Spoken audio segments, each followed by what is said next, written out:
నమస్తే, welcome to Sakshi digital. This is Shahida. స్నేహితులారా, ఊహించండి, 2026 సంవత్సరం. ప్రపంచం ఇప్పటికే యుద్ధాలు, సాంకేతిక సమస్యలు, రాజకీయ అస్థిరతల మధ్య కంపిస్తోంది. కానీ ఒక వ్యక్తి ఇంకా భయంకరమైన భవిష్యవాణులు చెబుతున్నాడు. అతని పేరు క్రెయిగ్ హామిల్టన్ పార్కర్. ప్రపంచవ్యాప్తంగా కొత్త నాస్ట్రాడామస్ అని డూమ్ ప్రవక్త అని పిలుస్తారు. రాణి ఎలిజబెత్ మరణం, కోవిడ్ మహమ్మారి వంటి ఘటనలను ముందుగానే చెప్పినట్లు అతను దావా వేస్తాడు. ఇప్పుడు అతను పురాతన భారతీయ నాడీ జ్యోతిష్యం ఆధారంగా 2026కి 5 భయానక హెచ్చరికలిస్తున్నాడు. అవి నిజమైతే మన భవిష్యత్తు ఎలా ఉంటుందో ఊహించుకోండి. మొదటి భవిష్యవాణి: అమెరికాలో ఎన్నికల గందరగోళం, ట్రంప్ 3వ అధ్యక్షుడు కావచ్చు. పార్కర్ చెబుతున్నారు, 2026లో ప్రపంచ యుద్ధాలు లేదా పెద్ద సంక్షోభాలు అమెరికా ఎన్నికల వ్యవస్థను తలకిందులు చేస్తాయి. అలాంటి అత్యవసర పరిస్థితుల్లో డొనాల్డ్ ట్రంప్ అత్యవసర అధికారాలు ఉపయోగించి తన అధ్యక్ష పదవిని 3వసారి పొడిగించే ప్రయత్నం చేయవచ్చు.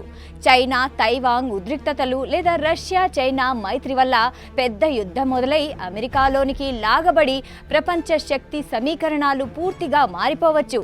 ఇది కేవలం రాజకీయం కాదు, ప్రపంచ ఆర్థిక వ్యవస్థను కూడా కుదిపేస్తుంది. రెండవ భవిష్యవాణి: జపాన్పై భయానక వాయుమేఘం. ఆగస్టు 2026లో జపాన్ ఉత్తర భాగాలను ఒక రహస్యమైన, విధ్వంసమైన వాయు మేఘం కప్పేస్తుందని పార్కర్ హెచ్చరిస్తున్నారు. ఇది సహజంగా జరిగేది కాదేమో, బదులుగా రహస్య దాడి కావచ్చు.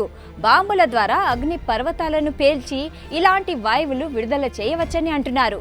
దీని పరిణామాలు జపాన్ మొత్తానికి తీవ్ర నష్టం కలిగిస్తాయి. ఊహించండి, ఆకాశం ముదురుగా మారి ప్రజలు భయంతో బయటికి రాలేకుండా ఉంటే ఎలా ఉంటుంది?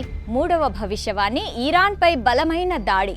మార్చి 2026లో ఇరాన్ అణు సౌకర్యాలపై ఖచ్చితమైన, శక్తివంతమైన దాడి జరుగుతుందని చెబుతున్నారు. దీని లక్ష్యం ఇరాన్ అణు శక్తిని పూర్తిగా నాశనం చేయడం. ఎరుపు, పసుపు జెండాలు మరియు సింహం చిహ్నం వంటి సంకేతాలు ఇప్పటికే కనిపిస్తున్నాయని అంటున్నారు. కానీ ఆశా కిరణం ఉంది. ఈ అల్లర్లు ఇరాన్లో ప్రజాస్వామ్యం పెరగడానికి, ముఖ్యంగా మహిళల హక్కులను దారితీయవచ్చు. నాలుగో భవిష్యవాణి: సైబర్ దాడి, ఆర్థిక వ్యవస్థ కుప్పకూలడం. 2026లో భారీ సైబర్ దాడి జరిగి అంతర్జాతీయ ఆర్థిక మార్కెట్లు, క్రిప్టో కరెన్సీలు, ఏఐ వ్యవస్థలు పూర్తిగా స్తంభించిపోతాయి. బ్యాంకులు, కంపెనీలు, వ్యక్తుల డేటా దెబ్బతింటుంది. పార్కర్ సలహా: ముఖ్య డేటాను బ్యాకప్ చేయండి. క్లౌడ్పై మాత్రమే ఆధారపడకండి. బంగారం ధరలు తీవ్రంగా ఊగిసలాడతాయి.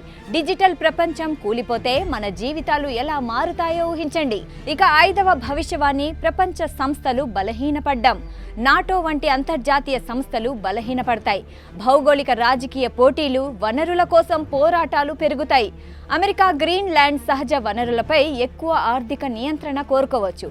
ప్రపంచ శక్తి సమతుల్యత పూర్తిగా మారిపోతుంది. స్నేహితులారా, ఇవి కేవలం భవిష్యవాణులే. నిజమవుతాయో లేదో ఎవరికీ తెలియదు, కానీ ఈ హెచ్చరికలు మనల్ని ఆలోచింపజేస్తున్నాయి. మీరేమనుకుంటున్నారు? కామెంట్స్లో చెప్పండి.